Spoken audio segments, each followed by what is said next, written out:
Magandang hapon po. Sa tingin niyo ba ay Australia ang umampon kay Digong Duterte para sa kanyang application para lumaya ng pansamantala mula sa kulungan ng ICC? Bakit ko natanong yan? Natanong ko po yan sapagkat inanunsyo ni Sara Duterte na pupunta po siya sa Australia para dumalo ng mga asosasyon doon ng mga Pilipino na para sa grupong maisog doon sa Australia. So ngayon, kung pupunta siya doon, malamang kasama po yan sa pagpapalo up. Hindi ko naman sinasabi na yun nga, nagtatanong lang ako. Kasama sa pagpapalo up na ang nagbibigay garantiya sa ICC ay ang Australia. Kasi kasapi po ng ICC ang Australia. So ngayon po, ladies and gentlemen,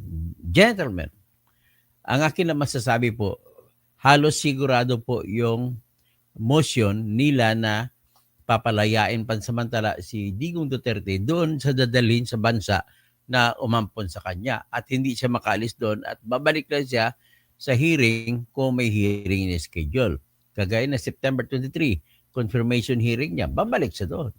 Yan po ang pinag-usapan nila sa ngayon na sa tingin ko naman ay maaprubahan. At ang tanong, ano ang aking katwiran na maaprubahan, papayag ang pre-trial chamber judge?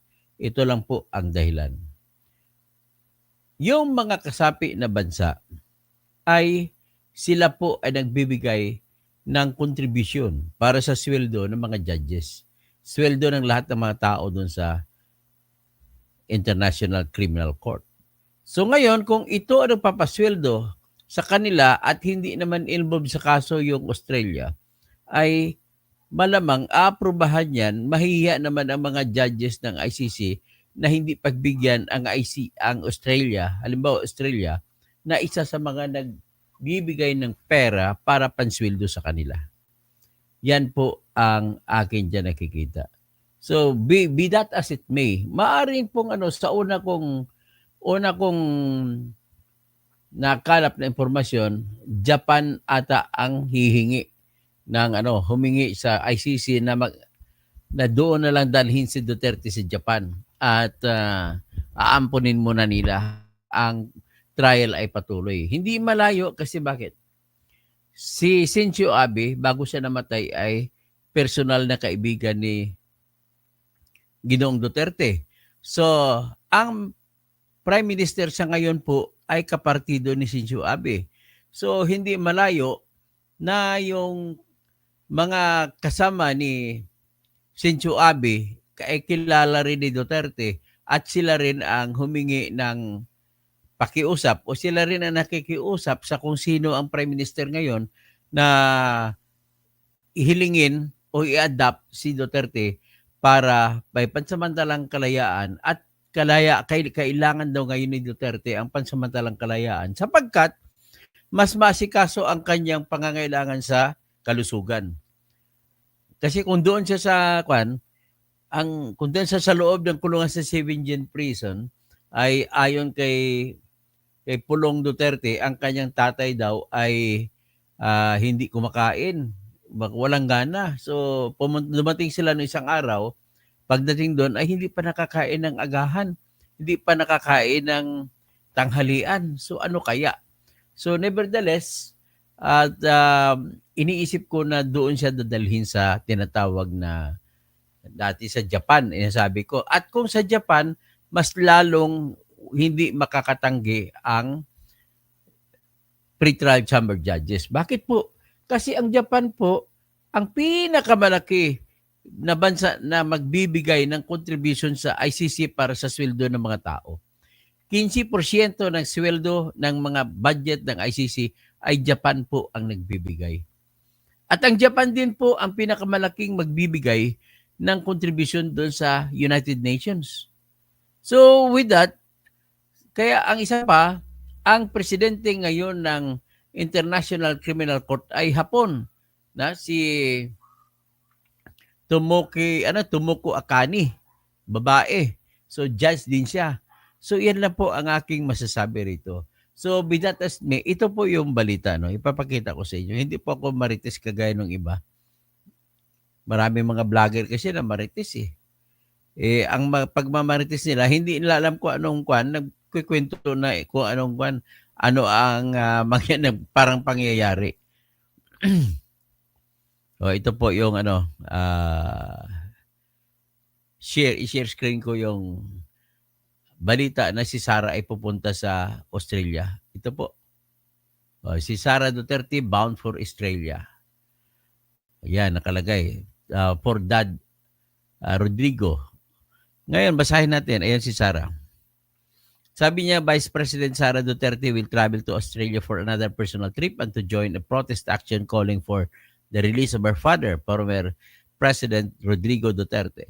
According to an advisory Friday from the Office of the Vice President, her itinerary includes attendance in the Free Duterte Now rally on Sunday, June 22 in Melbourne. The elder Duterte is currently detained at the Scheveningen prison in The Hague, Netherlands, over charges of crimes against humanity for the extrajudicial killings during his administration's war on drugs. Last week, the Vice President traveled to Kuala Lumpur for a personal trip with her family. While in Malaysia, she attended a Philippine Independence Day celebration and engaged in a program consultation with overseas Filipino workers. The Vice President is facing an impeachment case for betrayal of public trust, culpable of violation of the Constitution, graft and corruption, and other high crimes.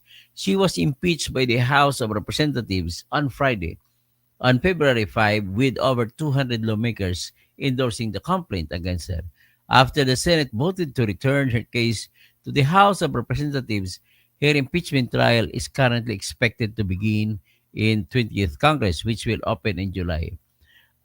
The Office of the Ombudsman on Thursday directed Sara Duterte and 9 others from the Office of the Vice President and the Department of Education to respond to the charges filed by the House of Representatives in connection with the alleged misuse of confidential funds.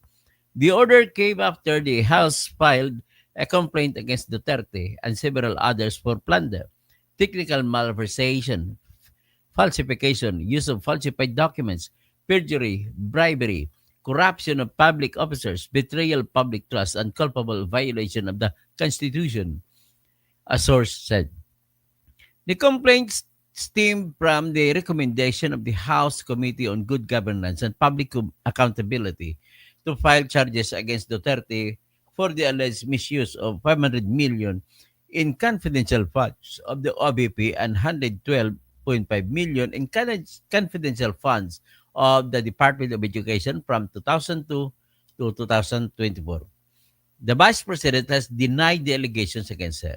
So, yan po yung balita na nagsasabi na pupunta siya sa June 22 doon sa Australia, sa Melbourne. So, anyway, nasa inyo na lang yan. Sa akin lang mo ito. Nagtatanong na muna ako ngayon. Siguro kung sino nakakaalam at kung nakakaalam ang opisina ni Sara Duterte, please message me at totokausing@yahoo.com. At in addition to that po, ay nanghingi po ako ng tulong sa inyo, nabigyan nyo naman ako kahit sa GCash ko ng na mga kahit magkano maitutulong ninyo para po sa ibabayad ko na filing fee sa Senado, sa Senate House, Senate Electoral Tribunal para sa kaso po na isasampa ko laban kay Erwin Tisheba Tulfo, na kung saan ay siya ay Amerikano kaya dapat paalisin siya sa Senado. And never mind kung ang papalit sa kanya ay kapatid niya si Ben Tulfo. Pero marami akong naririnig na si Ben Tulfo ay mas maigi ng dihamak kumpara kay Erwin. So yan po ang aking hiningi sa inyo. Tulungan niyo po ako para sa filing fee. Okay? 50,000 pesos po babayaran ko sa Senado. At magbabayad pa ako ng deposit na 10,000 sa Senate Electoral Tribunal. So, we need to say, mag-aabot ako ng 60,000. Maliban pa diyan sa gastusin ko sa mga papel at mga babayaran kong kasama mga abogado. Siyempre, kakain kami o kung ano, at tapos ako gagawa ako ng affidavit. Tapos ang gagamitin kong basihan ay yung mismong inamin ni Erwin Tulfo na sinauli niyang passport sa American Embassy dito sa Manila. At yung sulat mismo ng American Embassy sa kanya noong October 11, 2022 na kung saan ay ni-revoke ng US Embassy ang pasaporte na nakapangalan kay Erich Sylvester Tulfo na ginawad kay Erwin Tulfo noong 1991, ni-renew niya yung 2001, ni-renew yung 2011, ni-renew yung 2021. Ganun po. Ganun ka-Amerikano yung si Erwin Tulfo. Kakahiya nga naman eh. Ang kapal ng mukha. Okay?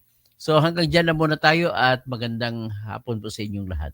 At kay Lerma Jacinto, Dr. Toto, bagamat nakapagpasalamat kami kung binigyan ng ICC ng interim release si PRRD, nakakalungkot dahil para siyang pareha na hinahanap ng ICC ng isang bansa ng pansamantalang aampun sa kanya.